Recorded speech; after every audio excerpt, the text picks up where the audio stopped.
Hello बच्चों, स्वागत है हमारे चैनल पर। हम आज के लिए लेकर आए हैं हमारा परिवेश भाग 3 कक्षा 5 के लिए पर्यावरण अध्ययन की पाठ्य पुस्तक। इसमें से बच्चों हमने बहुत सारे चैप्टर कर लिए हैं।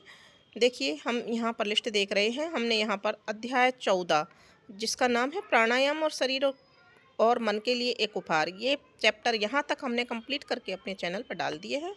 आगे का चैप्टर हम अध्याय 15 जिसका नाम है हमारे प्रेरक, इसको आज हम पढ़ने वाले हैं, समझने वाले हैं और सारे ही प्रश्नों के और गतिविधियों के उत्तर देखने वाले हैं। तो बने रहिए हमारे वीडियो के साथ, पूरे वीडियो को ज़रूर देखिए ताकि आपको पूरा पाठ समझ में आ सके। शुरू करते हैं।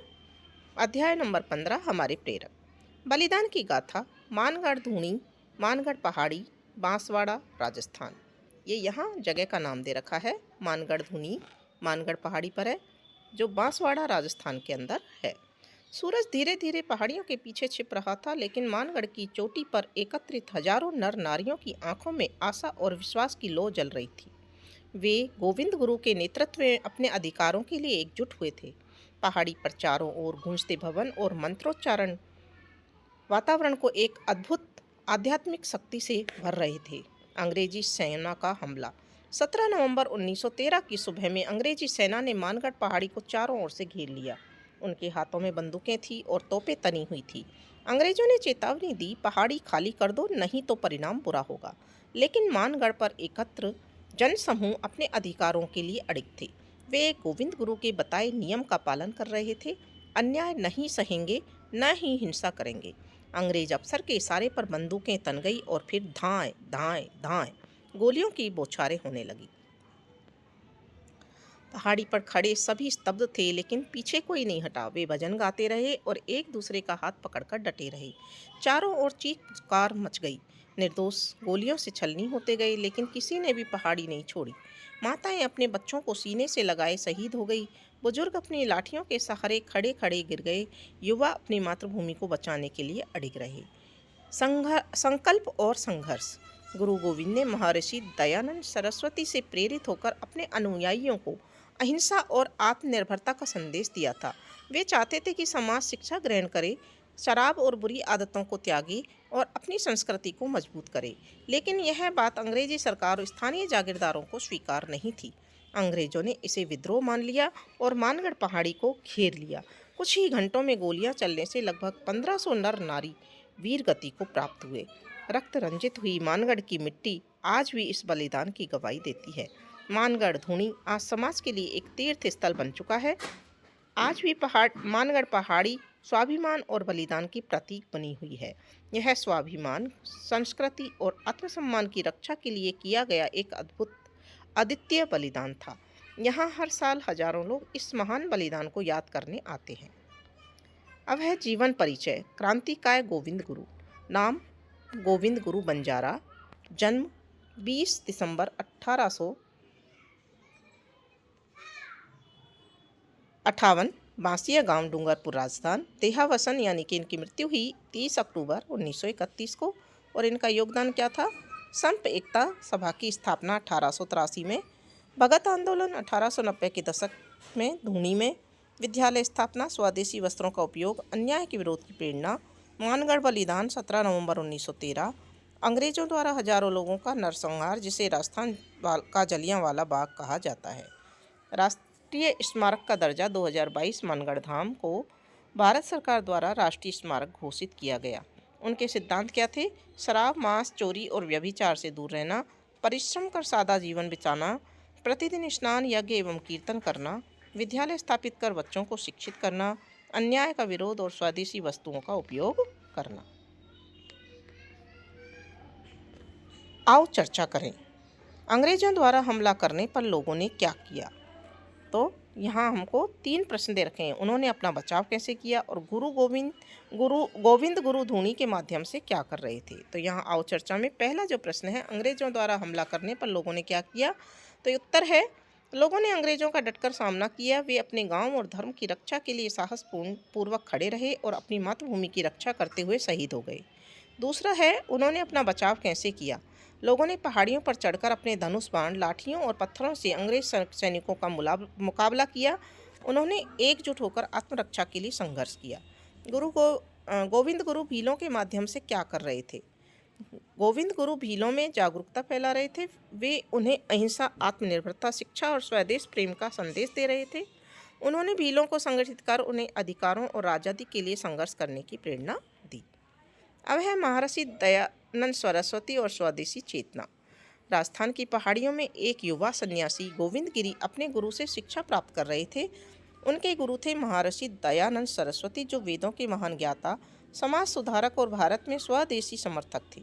एक दिन गोविंद गिरी ने जिज्ञासा से पूछा, गुरुदेव, हमें अपने समाज को जागरूक और शक्तिशाली बनाने के लिए क्या करना चाहिए? महर्षि दयानंद सरस्वती ने उत्तर दिया, समाज में समानता, शिक्षा और स्वदेशी विचारधारा को फैलाना ही सच्चा राष्ट्रधर्म है।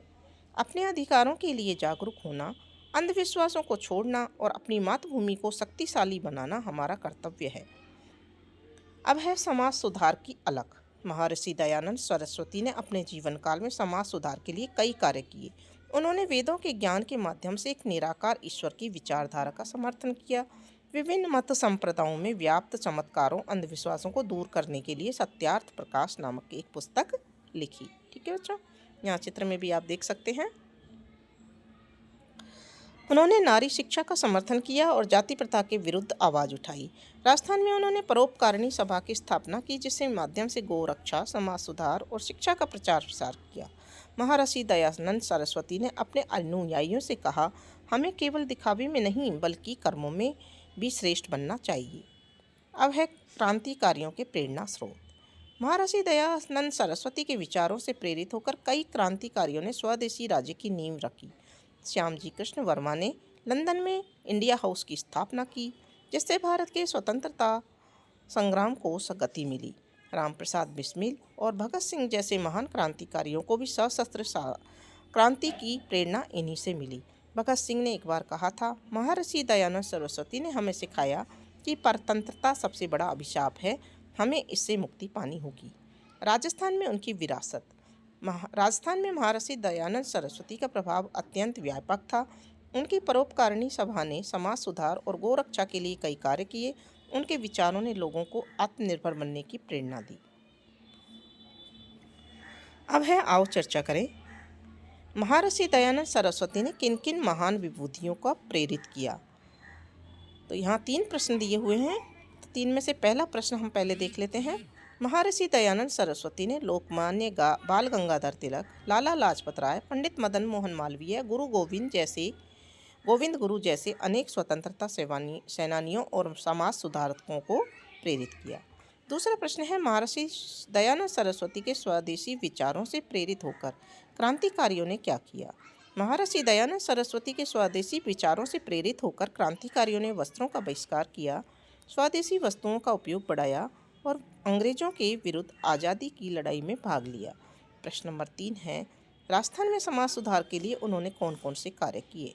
महर्षि दयानंद सरस्वती ने राजस्थान में बाल विवाह, मूर्ति पूजा, जाति भेद जैसी कुरीतियों के खिलाफ लोगों को जागरूक किया। उन्होंने शिक्षा, नारी सम्मान और स्वदेशी भावना को बढ़ावा दिया।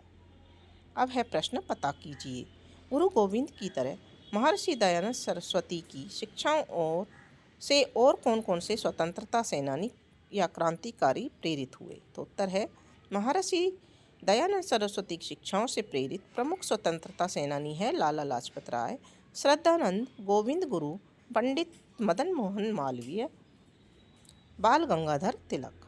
ठीक है। अब है पर्यावरण के पुरोधा जाम्भोजी।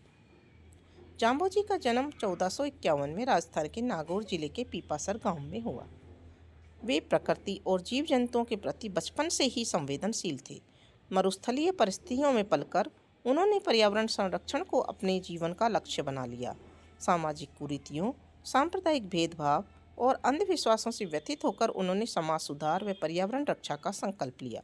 जाम्भोजी 34 वर्ष की आयु में बीकानेर के जिले के समराथल नामक स्थान पर पहुँचे और 1485 में विश्नोई पंथ की स्थापना की। उन्होंने अपने अनुयायियों को 29 यानी कि 20+9 नियमों की संहिता दी, जिसमें से प्रमुख है जीवदया पालना, वृक्षों की रक्षा, अहिंसा का पालन और पर्यावरण संरक्षण। उनके अनुयायी विश्नोई कहलाए, जो आज भी इन नियमों का पालन कर रहे हैं।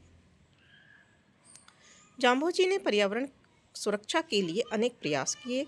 उन्होंने वृक्षारोपण को प्रोत्साहित किया और राजस्थान में जल संग्रहण के लिए कई तालाब खुदवाए। उन्होंने 15वीं सदी में ही पर्यावरण प्रदूषण की आशंका से लोगों को आगाह किया था कि उनके नेतृत्व में नागौर के रेवटू गांव में एक दिन हजारों खेजड़ी पेड़ लगाए गए, जो वृक्षारोपण का एक बड़ा अभियान थे। उनकी शिक्षाओं से प्रभावित होकर तत्कालीन शासकों जैसे राव लूणकरण, रावल जैसी और रावदूदा ने अपने राज्यों में पेड़ों की कटाई और वन्य जीवों के शिकार पर रोक लगाई। जाम्बोजी के अनुयायियों ने उनकी पर्यावरणीय चेतना को आज भी आगे बढ़ा रहे हैं। सन 1730 में खेजड़ली गांव में अमृता देवी बिश्नोई के नेतृत्व में 363 लोगों ने वृक्षों की रक्षा के लिए अपना बलिदान दिया। यह पर्यावरण संरक्षण का बड़ा आंदोलन था। गुरु जाम्बोजी का देहावसान 1536 में लालासर में हुआ। उनकी समाधि मुकाम गांव बीकानेर में स्थित है, जहां आज भी पर्यावरण प्रेमी प्रेरणा लेने आते हैं। उनके उपदेशों को शबदवाणी ग्रंथ में संकलित किया गया है।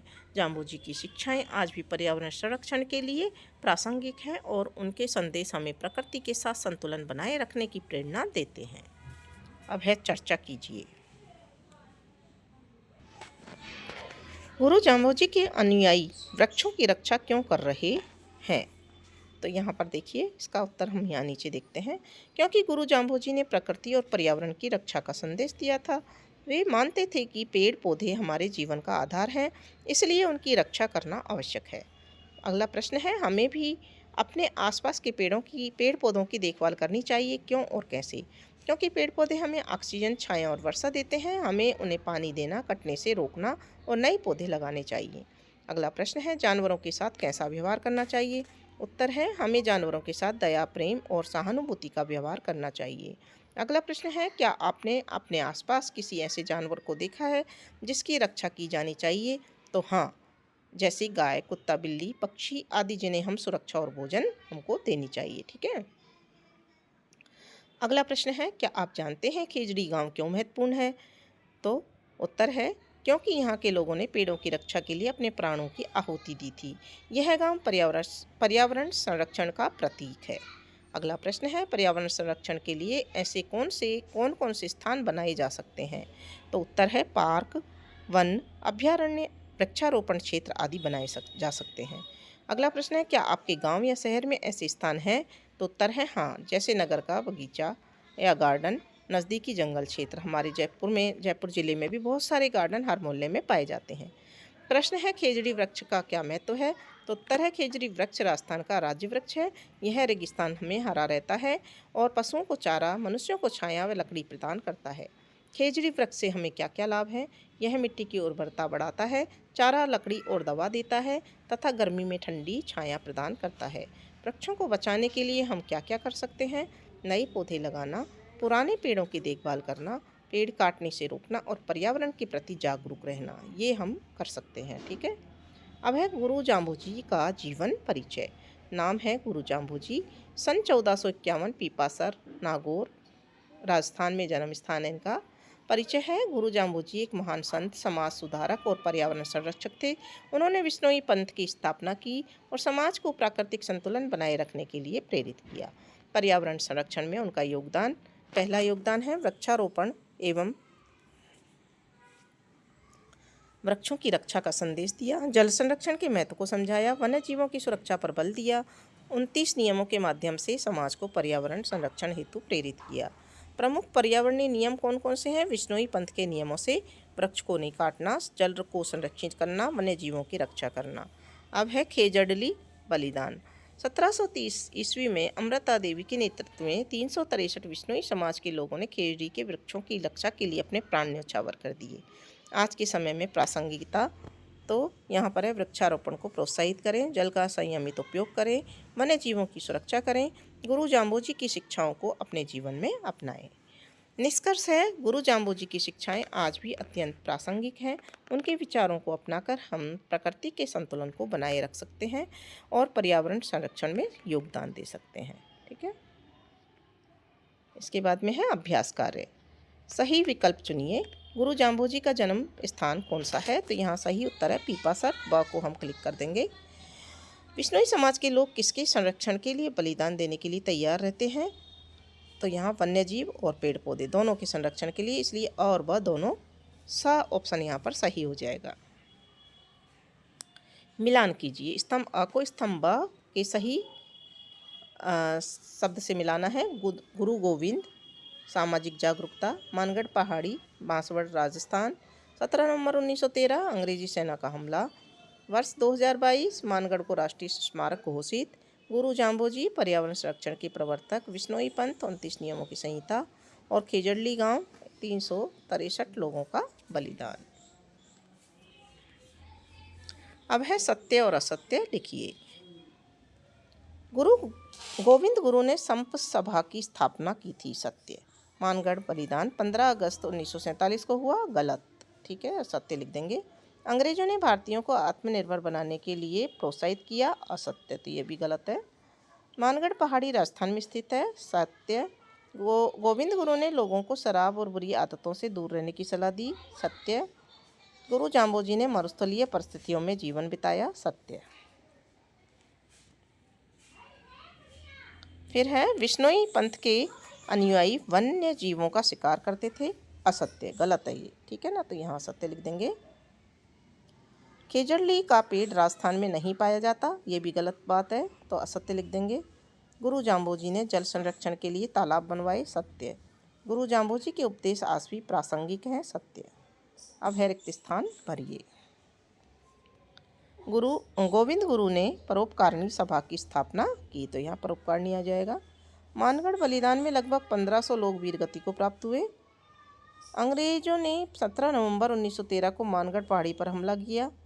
भारत सरकार ने 2022 में मानगढ़ धाम को राष्ट्रीय स्मारक का दर्जा दिया, तो यहाँ राष्ट्रीय स्मारक आ जाएगा। गुरु जाम्बोजी का जन्म पीपासर गांव में हुआ। गुरु जाम्बोजी ने विश्नोई नामक पंथ की स्थापना की। विश्नोई पंथ में कुल 29 नियम होते हैं। गुरु जाम्बोजी की शिक्षाओं को शबदवाणी में ग्रंथ में संकलित किया गया है। अब है संक्षिप्त उत्तर, लिखिए। गुरु जाम्बोजी ने पर्यावरण संरक्षण के लिए कौन कौन से कार्य किए, तो यहाँ उत्तर देखते हैं। गुरु जाम्बोजी ने जल संरक्षण के लिए तालाब बनवाए, समाज को पेड़ ना काटने और जीवों को न मारने का संदेश दिया और पेड़ पौधों एवं वन्य जीवों की रक्षा का उपदेश दिया। प्रश्न नंबर 2 है विश्नोई पंथ के कौन कौन से नियम पर्यावरण संरक्षण से जुड़े हैं, तो उत्तर है विश्नोई पंथ के नियम जैसे हरे पेड़ नहीं काटना, वन्य जीवों को नहीं मारना, जल को व्यर्थ नहीं बहाना और पशु पक्षियों को भोजन पानी देना, ये सभी पर्यावरण संरक्षण से जुड़े हैं। प्रश्न नंबर 3 खेजड़ली बलिदान क्या था, तो उत्तर है खेजड़ली में अमृता देवी और 363 विश्नोई लोगों ने पेड़ों को बचाने के लिए अपने प्राणों की आहुति दी। इस घटना को खेजड़ली बलिदान कहा जाता है। प्रश्न नंबर 4 गुरु जाम्बोजी की शिक्षाएं हमें क्या सिखाती हैं, तो उत्तर है उनकी शिक्षाएं हमें पर्यावरण से प्रेम करना, जीवों पर दया करना, सादगी से जीवन जीना और प्रकृति का सम्मान करना सिखाती हैं। प्रश्न नंबर 5 हम गुरु जाम्बोजी के नियमों को अपने जीवन में कैसे लागू कर सकते हैं। हम पेड़ लगा सकते हैं, पानी बचा सकते हैं, पशु पक्षियों की सेवा कर सकते हैं और प्रकृति को नुकसान पहुंचाने वाले कार्यों से बचा सकते हैं। ठीक है। प्रश्न नंबर 6 गोविंद गुरु ने अपने गुरु से क्या पूछा और महर्षि दयानंद सरस्वती ने क्या उत्तर दिया। गोविंद गुरु ने महर्षि दयानंद से पूछा समाज की उन्नति कैसे हो सकती है। महर्षि दयानंद ने उत्तर दिया शिक्षा, नशा मुक्त रहना और सामाजिक कुरीतियों को समाप्त करने से समाज का उत्थान होता है। प्रश्न नंबर 7 है परोपकारिणी सभा में की स्थापना क्यों की गई। परोपकारिणी सभा की स्थापना समाज में जागरूकता फैलाने, नशे को दूर करने और लोगों को एकजुट कर सामाजिक सुधार लाने के लिए की गई थी। प्रश्न नंबर 8 है महर्षि दयानंद सरस्वती के किन विचारों से रामप्रसाद बिस्मिल और भगत सिंह प्रभावित हुए।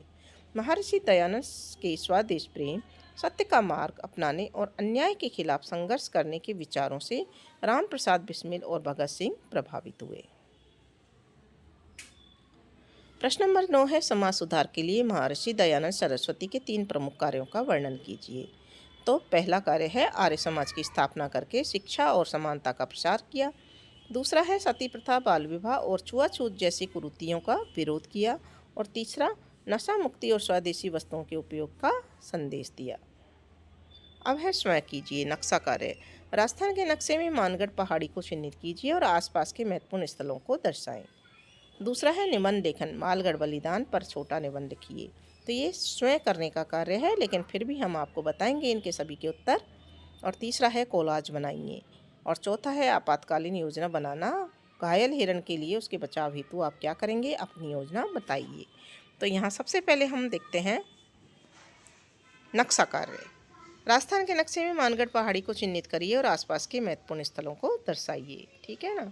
तो यहाँ देखिए राजस्थान का नक्शा बनाइए, प्रिंट करवा लीजिए। मानगढ़ पहाड़ी बांसवाड़ा जिले को चिन्हित कीजिए। पास के प्रमुख स्थान जैसे उदयपुर, डूंगरपुर, बांसवाड़ा और गुजरात की सीमा को आप दिखा सकते हैं।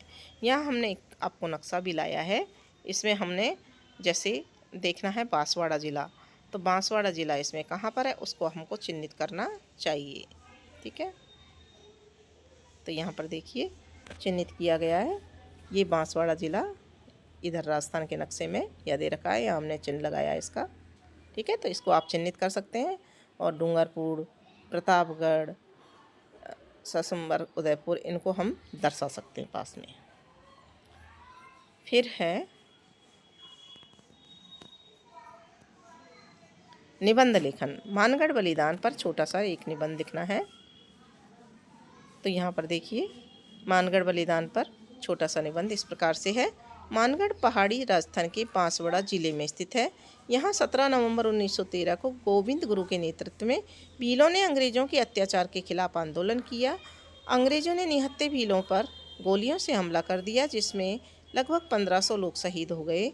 इस घटना को मानगढ़ बलिदान कहा जाता है। यह भारत का दूसरा जलियांवाला बाग हत्याकांड भी माना जाता है। भारत सरकार ने वर्ष 2022 में मानगढ़ धाम को राष्ट्रीय स्मारक का दर्जा दिया। यह बलिदान हमें अन्याय के विरुद्ध खड़े होने की प्रेरणा देता है।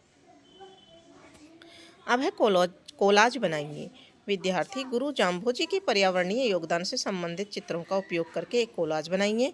दूसरा है इसमें वृक्षारोपण, जल संरक्षण, वन्य जीव सुरक्षा से संबंधित चित्र और गुरु जाम्भोजी के उपदेशों को शामिल करिए।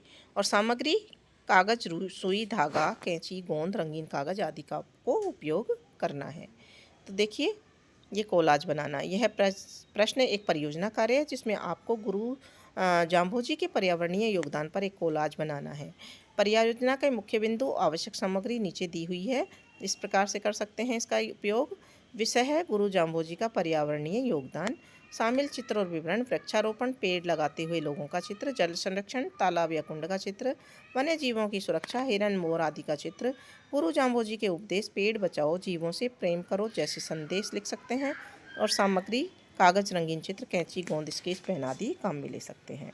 और कोलाज हमने आपको ये एक देखिए दिखाया है, इसमें गुरु जाम्भोजी जिनके हाथ में एक हिरण का बच्चा है बचाते हुए, और यहाँ पर पास में पानी बह रहा है। ये देखिए यहाँ पर पेड़ की सुरक्षा कर रहे हैं, ये केजड़ली आंदोलन वाला दृश्य जैसा है। यहाँ पर जीव जंतु दिखाई दे रहे हैं, ये इनकी उपदेश लिखे हुए हैं, पेड़ लगा रहे हैं लोग, ये देखिए। तो इस तरह का आप एक कोलाज तैयार कर सकते हैं। फिर है आपातकालीन योजना बनाना। घायल हिरण के लिए उसके बचाव हेतु आप क्या करेंगे, अपनी योजना बनाइए। तो यहाँ पर देखिए अगर मुझे कोई घायल हिरण दिखाई देता है तो मैं सबसे पहले उसे किसी सुरक्षित स्थान पर ले जाऊंगा। फिर तुरंत वन विभाग या पशु चिकित्सक को फ़ोन करूंगा। उसके घाव पर हल्दी या साफ कपड़ा बांधकर प्राथमिक उपचार दूंगा। मैं यह भी ध्यान रखूंगा कि उसे डर ना लगे और उसे पर्याप्त पानी व हरी घास भी दूं। इस प्रकार मैं घायल हिरण की जान बचाने का प्रयास करूंगा।